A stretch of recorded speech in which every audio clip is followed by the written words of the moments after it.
But yeah, we've got something in common. Would you mind? My editor's asking if you wouldn't mind going on to the blue microphone. I'd Ricky. love that. That's lovely. It's like a duck egg blue, isn't it? There, we've got a sense of movement in the programme now. Watching a lot of House Gift. I know colours, the names of colours now. I don't. What the hell is House Gift? It's Lawrence Llewellyn Bowen and some other people who compete to buy the right house gift for someone. It's great. They're followed by Coach Trip. Now we've got Sky Plus. You don't have to miss anything. It's the thing before David Dickinson, isn't it? Exactly. Yeah. You see, you appeal. Now he must be a gift for someone like you, isn't he, David? Yeah, I mean, that's incredible. Yeah, that's right. Let's take it to auction. John, I love impressions. I genuinely, I love impressions. Enthusiasm, which is quite infectious. I love yours in particular. I was telling John earlier that when I first met him years ago, and he hadn't been on telly, and I sat in a pub and treated him like a performing pet. And you could just know that's the problem. I want to do things like that too. I know you can't. It's like a magician. You make them do things. Yeah. Or a doctor. Feel this. So that's the worst at dinner parties. Exactly. Yeah. I've got better doctors. Is this normal, doctor? Put your knife and fork down and just feel this. No, I know it's great. There's something so pleasing about someone sounding like someone else for a minute. Why is that? It's just so pleasing, though. I think as well, it's the mannerisms. You bring the mannerisms to life. There's a sort of element of surprise with impressions. You see an impression done, and you see things that you don't realise that person did, but they were just subconsciously there. Yeah. Also, when everyone has a go at impressions, they're usually doing an impressionist because he's deconstructed it for you. Yeah. He's shown you the sort of the dots to join. And so everyone, when I was growing up, the big impressionist was Mike Yarwood. So everyone could do Huey Green and those people because he'd showed them how to do it, if you know what I mean. And they said all the phrases, most sincerely, folks. Of course, yeah. Ooh, Betty, in the case of the French. All of that. Actually, there's sort of an element of stand-up, isn't there? In that with good stand-up, you don't realise that you've recognised something, and I think you get that with a good impression. Yes, yeah, I think that's it. Yeah, exactly. But you were an admirer of Mike Yarwood. Did you watch Mike Yarwood growing up? Yes, absolutely. When I was a kid, loved Les Dawson and Morecambe and Wise, and Mike Yarwood. I just thought he was a wizard.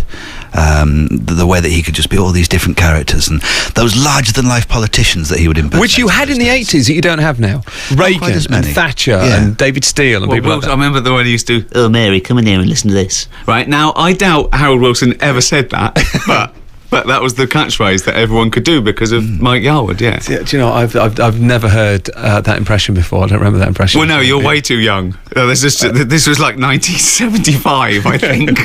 I think it was old then. Yes, I think it was. His Thatcher was good. Now then, I think Mike Yarwood got Steve Janet Nallen, Brown in. Oh, Janet Brown, that's right, yeah. To do Margaret Thatcher. But yeah, Steve Nallen has always done the received Margaret Thatcher. You know, that's just brilliant. Can I ask you about your impression of Eamon Holmes that went down very badly with Eamon? Ricky, did you hear about this?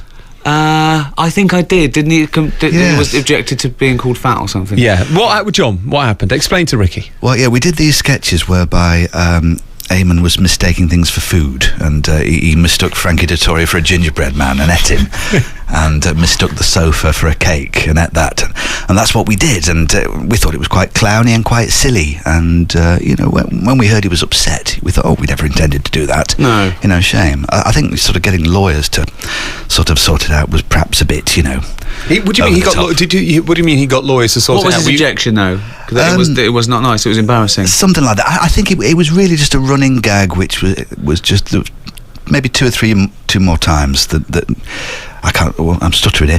Yeah, a running gag that was just a bit too long for him. And there was a time when he went, come on, lads, I've had enough. And was he trying to get the lawyers legally to get it removed from the programme or to prevent you from repeating the sketch? Was that the idea? I think he just got lawyers to sort of see that we wouldn't do it again. Okay. But which we weren't going to do anyway, because that gag would have been repetitive if we'd done it anymore. So there was no plan. We didn't drop anything. We didn't not do any more sketches.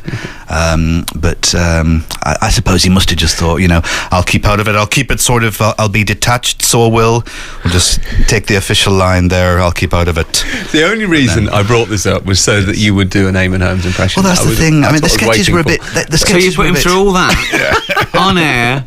a slightly awkward apology, and you can instead do amen. It wasn't an apology. No, exactly. No. That's true. I sometimes get that when you watch something you've done go up for the first time, and you suddenly start thinking about what are they going to think of it if you mention someone like in the office or extras, and you do worry because you don't want to upset people. But then, I think it's difficult with comedy because you've got to reflect what's in the public eye. I think it's whether the joke is coming from a good place or not. Absolutely. Anyone would think we had someone really famous in the studio looking through there. There was about 9 people at the window just waving. Oh, we're the famous one. I thought I was going to turn around and see some famous people. Sorry, sorry. Maybe, there they are. They're clearly quite excited. John, yes. Your impressions on the Impression Show, some of them have a bit of bite, don't they, to them? Michael McIntyre, for example. Yes. Sort of stepping back from the microphone a little bit there. Oh, that's so as not to overmodulate. Oh, that's a brilliant impression. They're all good. Good. I was looking in the man drawer, my man drawer. I was looking in my man drawer. Ricky, I love doing the impression of you. I just wanted I think that might be the best impression of yours I've seen you do yet. Oh, Brian Cox was ridiculous. That's amazing. Did you hear that earlier? But it's also there's no clue that you can do Brian Cox. It's so unlike your whole timbre, everything about you. It's totally different. So that's a bit of wizardry. Ricky obviously heard that earlier, but didn't see it, and you do some of the mannerisms. Would you mind doing a little bit of your newest impression, Brian Cox, once more, John? Well, I was talking about the great gas giants of Jupiter and Saturn, and if they were the size of a football that smelled of PVC you get from Woolworths, then Uranus and Neptune perhaps would be tomatoes or a tennis ball. You see, that's terrible now because I think he's a genius. I think he's like our new Carl Sagan. But now, when he puts in those little bits of poetry, he's done it for me. He's deconstructed it. PVC from Woolworths. It's done now. That is the problem. You deconstruct someone's act. It's terrible. Don't you? Space is like, when you think about space, it's like dead big. It's like there's loads of it. Vicky Wembley says, Richard, John does a really good David Brent. Will he do it in front of Ricky? Well, I was going to say, I love doing the impression of you, Ricky, because, sometimes you don't need words, okay? Little nuances, little things like that.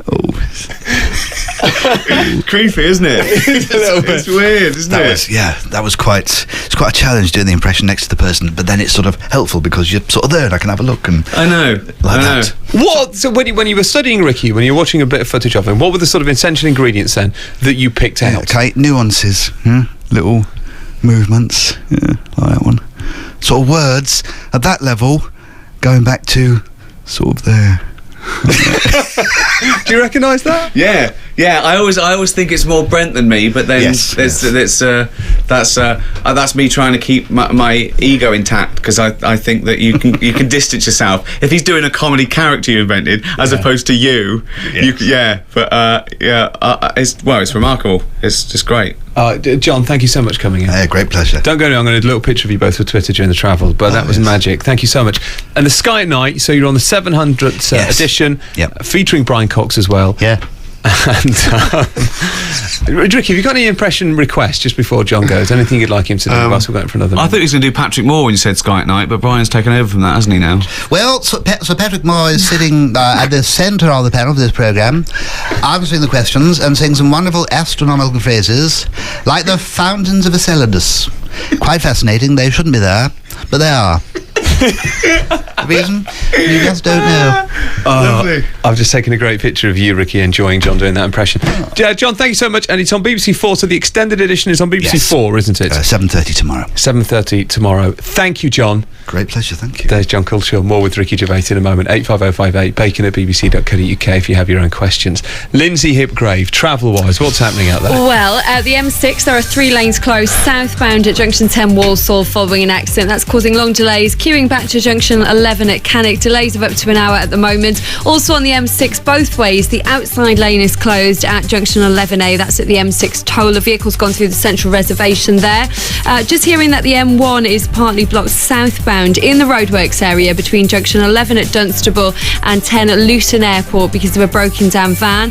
The M25 clockwise, there's a broken down caravan between Junctions 27 and 28. That's the M11 to the Brick Street roundabout. 1 lane closed there. Again, that's in the roadworks roadworks area, so do expect delays there.